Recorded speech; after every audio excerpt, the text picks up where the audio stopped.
1, 2, 3. Om Swastiastu.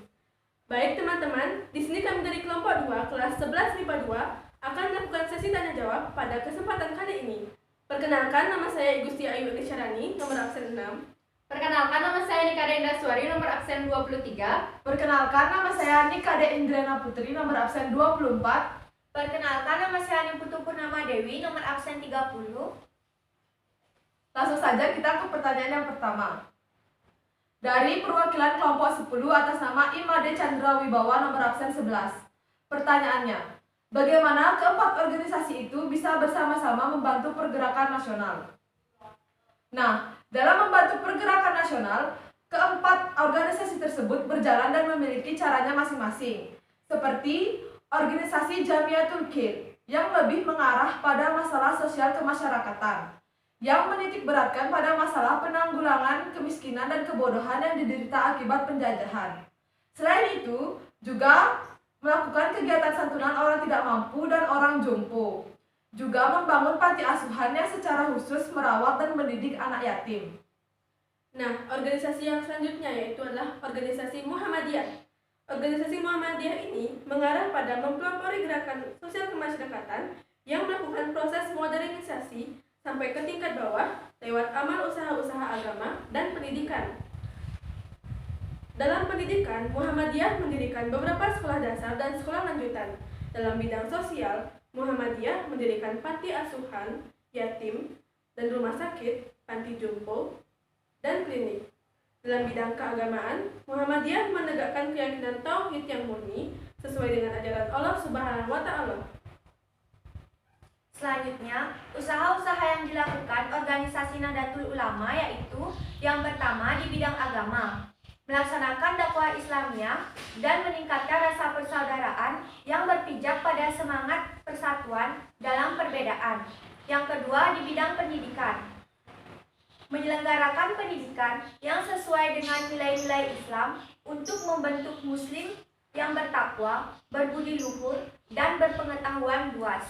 Yang ketiga, di bidang sosial budaya, mengusahakan kesejahteraan rakyat serta kebudayaan yang sesuai dengan nilai keislaman dan kemanusiaan. Yang keempat, di bidang ekonomi, mengusahakan pemerataan kesempatan untuk menikmati hasil pembangunan dengan mengutamakan berkembangnya ekonomi rakyat. Dan yang terakhir, mengembangkan usaha lain yang bermanfaat bagi masyarakat luas. Nah, yang terakhir ada Masyumi, di mana salah satu resolusi yang dikeluarkan oleh Masyumi pada masa Perang Kemerdekaan yaitu menyuarakan kepada seluruh umat Islam di Indonesia untuk melakukan jihad fisabilillah dalam menghadapi segala bentuk penjajahan. Nah, di mana jihad fisabilillah ini didefinisikan sebagai orang yang berjuang untuk tujuan Allah. Nah, selain itu, Masyumi juga berperan dalam meningkatkan hasil bumi dan juga mengumpulkan dana. Selain itu, Masyumi juga berperan menjadi wadah yang bertukar pikiran antara tokoh-tokoh Islam sekaligus menjadi tempat penampungan keluh kesah rakyat. Nah, sebagai partai yang berdiri pada awal kemerdekaan, Masyumi juga ikut dalam asas politik Indonesia. Nah, keterlibatannya itu untuk menyalurkan aspirasi rakyat muslim pada saat itu sehingga dapat mempersatukan hampir semua organisasi-organisasi Islam yang ada di Indonesia. Nah, baik, pertanyaan yang kedua yaitu dari perwakilan kelompok 6 atas nama Idewa Gede Lokamaya Suara, nomor absen 4. Pertanyaan yang pertama yaitu, mengapa dalam masa pergerakan nasional terdapat beberapa organisasi keagamaan tertentu? Nah, mengapa dalam masa pergerakan nasional terdapat beberapa organisasi keagamaan tertentu? Jika kita berkaca pada realitas sekarang, bangsa Indonesia adalah bangsa yang mayoritasnya adalah penduduknya bercorak Islam. Jika jika mayoritas bangsa Indonesia itu bercorak Islam, maka organisasi yang dikembangkan atau dianut juga memiliki dominan adalah bercorak Islam. Lalu lanjut, apakah organisasi itu tidak membantu masyarakat yang beragama lain? Jika tidak, mengapa organisasi itu tidak membantu masyarakat yang beragama lain? Bukankah sebagai masyarakat Indonesia, walaupun berbeda agama tetapi harus bersatu dan saling membantu dalam perjuangan untuk mempertahankan Indonesia? Nah, jawaban ini sebenarnya ada dua kemungkinan ya. Ada kemungkinan iya Ya, dan dan juga juga kemungkinan kemungkinan tidak. tidak. Nah, kemungkinan iyanya ini kita pikir-pikir kembali nih. Kan Indonesia ini menganut banyak kepercayaan ya. Habis itu jika kita lihat kembali, tentu saja mungkin ya waktu itu organisasi Islam itu membantu masyarakat yang ada di masyarakat agama lain, yang menganut kepercayaan lain. agama lain. Akan tetapi hal tersebut tidak bisa kita buktikan karena belum ada bukti yang kuat. Tetapi hal itu mungkin saja bisa terjadi. Akan tetapi hal yang bisa kita pastikan yaitu bahwa pada masa pergerakan nasional pada saat itu bahwa organisasi keagamaan Islam pada saat itu tuh memberikan kebebasan kepada organisasi lain. Kebebasannya bagaimana? Itu bisa kita lihat dari tujuan Masyumi, di mana Masyumi salah satu organisasi keagamaan Islam pada masa pergerakan nasional. Di sana tertera bahwa Masyumi ini bertujuan untuk menciptakan Indonesia yang bercorak Islam, tetapi dengan cara memberikan kebebasan penuh pada golongan lainnya untuk berbuat dan juga memperjuangkan aspirasi politiknya sesuai dengan agama dan ideologinya masing-masing. Jadi pada saat itu organisasi Islam itu memberikan kebebasan pada organisasi lain. Nah, kemungkinan tidaknya pertanyaan sebelum jika tidak, mengapa organisasi itu tidak membantu masyarakat yang beragama lain? Bukankah sebagai masyarakat Indonesia, walaupun berbeda agama, tetapi harus bersatu dan saling membantu dalam perjuangan untuk memerdekakan Indonesia? Jawaban ini kembali lagi ke definisi ya, kan kalau organisasi dan juga saling membantu itu Mungkin saja terjadi bisa gitu. terjadi, tetapi namanya organisasi itu dibentuk untuk Menyuarakan menyuarakan aspirasi dari anggotanya anggota. masing-masing. Di Indonesia itu punya banyak kepercayaan, masing-masing kepercayaan punya organisasinya masing-masing. Jadi mungkin saja organisasi, misalnya organisasi Islam itu lebih mengutamakan organisasinya mereka sendiri, organisasi misalnya Hindu itu lebih mengutamakan Hindu. Akan tetapi untuk saling membantu terus saja mereka bisa saling membantu karena tanpa terbatas organisasi. Jadi ya jika jawabannya jika tidak, bukankah Indonesia memiliki Jika tidak, mengapa organisasi tidak membantu masyarakat yang beragama lain? Bukankah sebagai masyarakat Indonesia, walaupun berbeda agama, tetapi harus bersatu dan saling membantu dalam perjuangan untuk memerdekakan Indonesia? jawabannya secara singkatnya memang iya bisa saya membantu, tetapi dari organisasi sendiri itu punya tujuan dan menyuarakan sesuai dengan kepercayaannya masing-masing masing-masing. dan untuk saling membantu itu bisa Tidak ada dilakukan masing-masing tampung aspirasi. Iya. masing-masing. Jadi seperti itu, semoga bisa diterima jawabannya Dan dimengerti. Sekian. Selanjutnya nomor 2 pertanyaannya dulu tuh perbedaan. Selanjutnya itu pertanyaan nomor 2. Sebutkan perbedaan antara paham Ahlussunnah wal Jamaah yang dianut oleh Nahdlatul Ulama dan paham Ukhuwah Islamiyah yang dianut oleh Yayasan Jamiat Khair. Nah, jika Ahlussunnah wal Jamaah yaitu satu kelompok atau golongan yang senantiasa komitmen mengikuti sunnah Nabi SAW. Sedangkan ukhuwah Islamiyah yang dianut oleh organisasi Jamiatul Khair adalah sebuah istilah yang menunjukkan persaudaraan antara sesama muslim atau mukmin di seluruh dunia tanpa melihat perbedaan warna kulit, suku, bahasa, dan kenegaraannya. Yang mengikat persaudaraan ini adalah kesamaan keyakinan kepada Allah Subhanahu wa Ta'ala dan Rasul-Nya.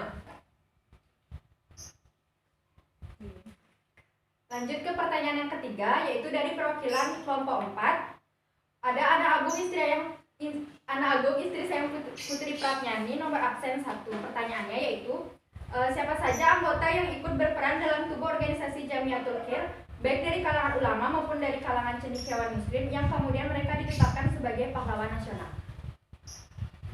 Baik, yang menjadi anggota dalam organisasi Jamiatul Khair baik dari kalangan ulama maupun dari kalangan cendekiawan muslim yang kemudian mereka ditetapkan sebagai pahlawan nasional, yaitu yang pertama ada Syed Abu Bakar bin Muhammad bin Abdul Rahman Al-Habsyi sebagai ketua. Kemudian ada Syed Abu Bakar bin Abdullah bin Ahmad Al-Atas sebagai wakil ketua. Yang ketiga ada Syed Idris bin Ahmad bin Muhammad Syahab sebagai ketua ketiga. Yang keempat ada Syed Hussein bin Ahmad bin Hussein bin Semir sebagai sekretaris 1. Selanjutnya, Syahid Muhammad bin Ahmad bin Husin bin Semit sebagai sekretaris kedua. Selanjutnya, Syahid Salim bin Tahir bin Saleh Al-Habsyi sebagai bendahara pertama.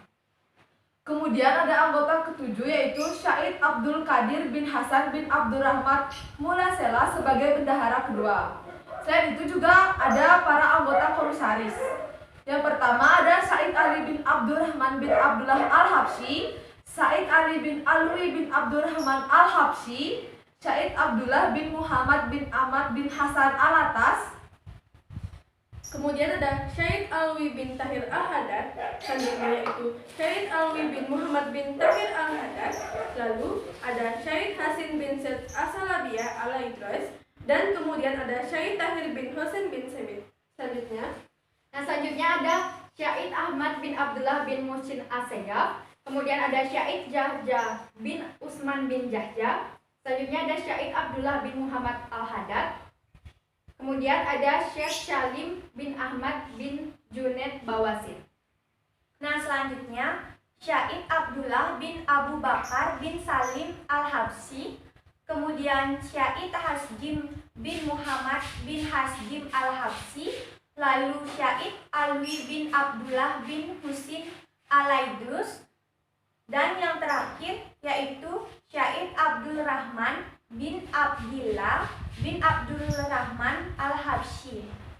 Selain itu, dilihat dari anggota yang ikut berperan dalam tubuh organisasi Jamiat Kir, saat itu yang terdiri dari orang-orang pergerakan, baik dari kalangan ulama maupun dari kalangan cendekiawan muslim, yang kemudian mereka ditetapkan sebagai pahlawan nasional. Di antaranya, misalnya Haji Omar Said Cokro Aminoto, Hussein Jayadiningrat, dan Ahmad Dahlan. Baik, soal selanjutnya dari Idewo Gede Adi Putra Pramana, perwakilan dari kelompok 8. Pertanyaannya yaitu, apa saja perbedaan dari masing-masing keempat organisasi keagamaan tersebut? Nah, jika dilihat dari perbedaannya, pasti yang pertama itu nama. Nama itu pasti menonjol sekali. Selain itu juga perbedaannya bisa dilihat dari tujuan masing-masing organisasi tersebut. Seperti tujuan dari organisasi Jamiatul Kir. Yang pertama, membantu fakir miskin, baik dalam segi material maupun spiritual. Yang kedua, mendidik dan mempersiapkan generasi muda Islam untuk mampu berperan pada masa depan. Dan yang ketiga, menolong umat yang lemah dalam sektor ekonomi. Nah, selanjutnya itu organisasi Muhammadiyah. Adapun tujuan dari organisasi Muhammadiyah ini yaitu untuk menyebarkan ajaran Islam baik melalui pendidikan maupun kegiatan sosial dan memurnikan dengan ajaran Al-Quran dan Al-Hadis. Tindakannya adalah amar ma'ruf nahi munkar atau mengajar hal baik dan mencegah hal buruk. Selain itu, tujuannya itu meluruskan keyakinan yang menyimpang yang terjadi dalam proses dakwah.